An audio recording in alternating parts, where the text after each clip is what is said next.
Welcome back. I have here my colleagues at AE Pets. Busy workday, Friday, and we're going to talk about a question that we all get a lot is the different options for transporting dogs and cats internationally. Okay.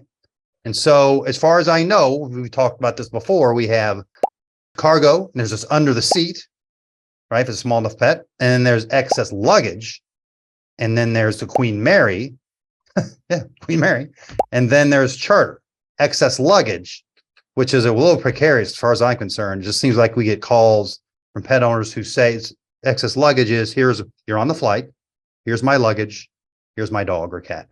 And they check it in that way. And we've seen like we get calls from pet owners who the airline said they could do excess luggage, and you're dealing with passenger side, and that they get down the final day or the final week, and the pet owner gets a call from the airline saying we're not doing that. And that seems to be a common thing. We get those calls. Do you get those calls, Lindsay? Yes. It's usually on airlines that say they can do it to England, and right.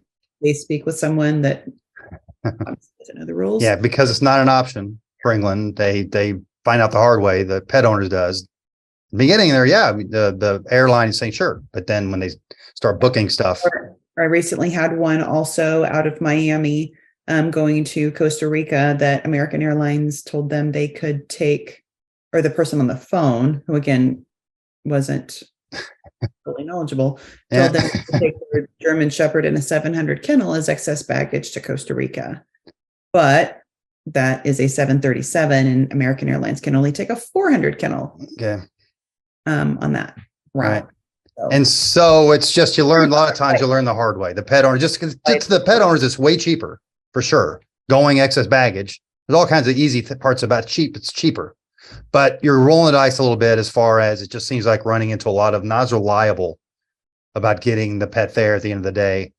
It's just because you can't really track it like you can cargo, and it's the luggage handlers instead of like trained cargo staff that have trained in this. So it's just different. Be careful for our listening audience. Be careful about going really cheap, but then at the end of the day, you may end up it being costing more. It's just more headaches and not really working out. It's just less reliable. I think that's what I've concluded. And I've said to pet owners who called, no, dude, go for it. But just let you know, you may get through just fine, but you may not.